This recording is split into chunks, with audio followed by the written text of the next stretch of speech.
지난달 처음으로 수도권 인구가 비수도권 인구를 추월했다는 통계청의 발표가 있었습니다. 70년대부터 심화해온 수도권 인구 과밀이 결국 최대치에 이른 건데요. 이런 수도권 과밀 문제를 해소하고 또 지역균형 발전을 도모하기 위해 세종시를 행정수도로 하는 수도 이전 논의도 다시 불붙고 있습니다. 그런데 2004년 추진한 수도 이전 정책은 서울을 수도로 본 관습헌법에 위배된다는 헌재의 판단으로 한 차례 제동이 걸린 바 있습니다. 결국 헌법 개정이 다시 화두가 될 전망인데요. 박병석 국회의장도 지난 17일 제헌절 기념식에서 내년이 개헌을 하기에 적기라며 운을 띄웠습니다. 개헌 논의에는 수도 이전 외에도 직접민주주의 도입이나 국민주권 강화 등 정치구조 개혁 차원의 화두가 많습니다. 이 가운데 개헌과 개혁을 논할 때 일 안 하는 국회, 민생에서 멀어진 정쟁 국회를 보완하기 위해 양원제 국회를 만들자는 의견도 있는데요. 경남 자치분권협의회 부위원장을 맡고 있는 안건욱 고신대 교수님과 함께 알아보겠습니다. 안녕하세요. 양원제 국회 모델을 주장을 하셨는데 구체적으로 어떤 모습입니까? 이제 양원제라는 기본적인 의미는 국회가 두 개의 원으로 구성되어 있다는 의미죠. 그런데 지금 현재 우리나라 같은 경우에는 하나의 원만 두고 있는 단원제입니다. 제가 말씀드리는 양원제는 현재의 국민들의 인구 비례에 의한 국민 대표 국회, 여기에 하나를 더 플러스해서 지역 대표 국회를 하나를 설치를 하자. 그리고 양원제 시스템을 도입하게 된다면 현재의 국회는 하원이 되고 새로 도입하게 되는 지역 대표형 국회 상원이 됩니다. 해외에 양원제를 운영하는 나라들이 꽤 많죠. 이들 나라 상원 특징을 좀 짚어주시죠.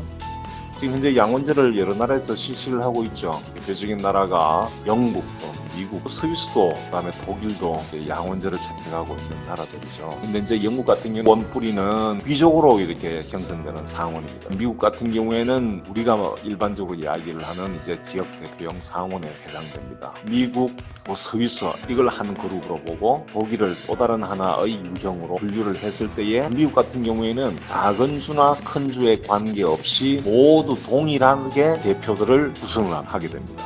큰 주에도 2명, 아주 작은 주에도 2명, 동일한 비율로 뽑게 된다는 거죠. 그러면은 개별 지역의 목소리가 좀 동등하게 들어가는 효과가 그렇죠. 있다고 동등하는 효과가 있습니다. 독일은 상원을 구성하는 방식이 완전히 다릅니다. 미국과 스위스 같은 경우에는 정당 소속원들이에요. 독일 같은 경우에는 정당별로 뽑지를 않습니다. 정당과 무관하다는 거죠. 따로 이 하나의 의원을 뽑는다기보다는 겸직을 하게 되어 있습니다. 주정부의 주지사, 그 다음에 순서대로 재무장관, 내무장관, 복지장관, 각 주정부 내에서 서열에 따라서 이렇게 상원을 구성을 합니다. 양원제도 다양한 모델이 있네요. 그런데 말씀하신 지역 대표형 상원을 둔 양원제는 궁극적으로 어떤 효과를 기대할 수 있죠?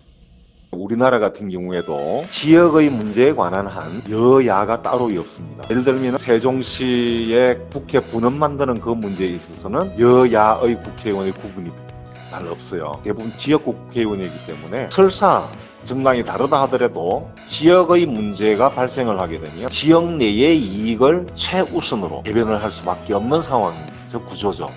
그래서 지역 대표형 상원 제도가 우리나라에 도입될 때에 상당한, 특히나 수도권과 비수도권의 문제에 있어서는 상당한 효과를 거둘 수가 있다. 비수도권 지역의 소위 말하는 상원 의원의 숫자가 훨씬 더 많게 돼요. 현재 국회에서 수도권 친화적인 어떠한 정책을 갖다가 입안을 한다고 하더라도 그걸 방어할 수가 있다는 것이죠.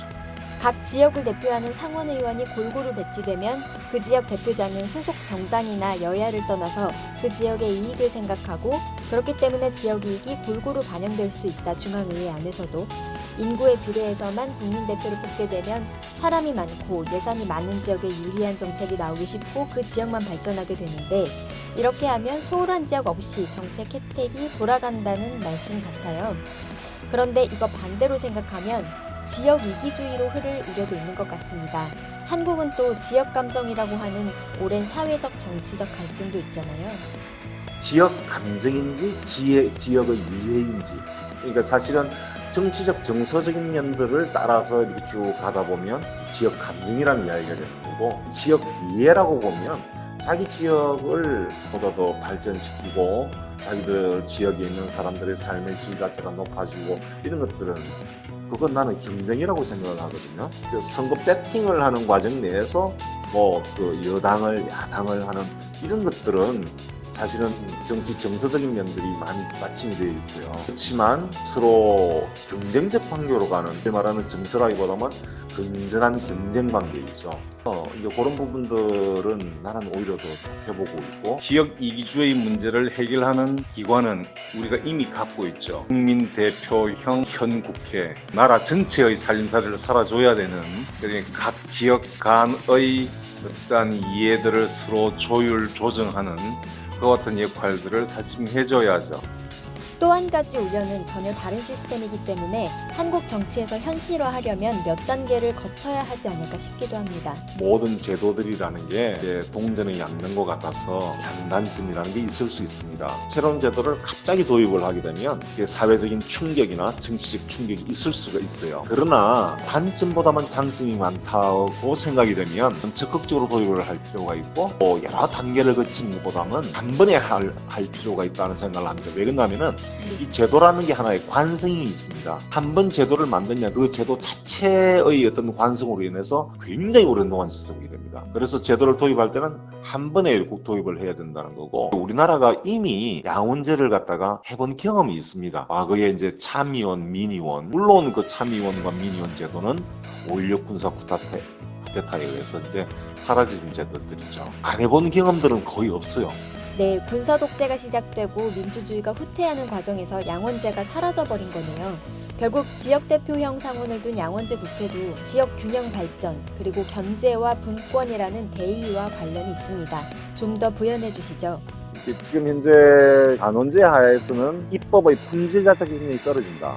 대부분이 정치적으로 쟁점이 된 정책들은 요즘 뭐 검경수사권 이런 것들처럼 이렇게 밀고 당기고 그리고 협상하고 뭐 이런 과정 속에서 원래의 취지는 온데간데요. 그냥 권한 나누기에만 그냥 급급하게 돼요. 국민들한테는 이제 원래의 취지는 국민들에게 이롭게 하고자 해서 출발을 한 것이었는데 정쟁화되면서 원래의 취지는 사라지고 이해관계자들의 이해관계 조율만 쭉 따라가다 보면 저런 법을 왜 만들까 싶을 정도로 입법 품질이 떨어지게 됩니다. 결국은 통제되지 않은 상태에서는 견제할 수가 없어요.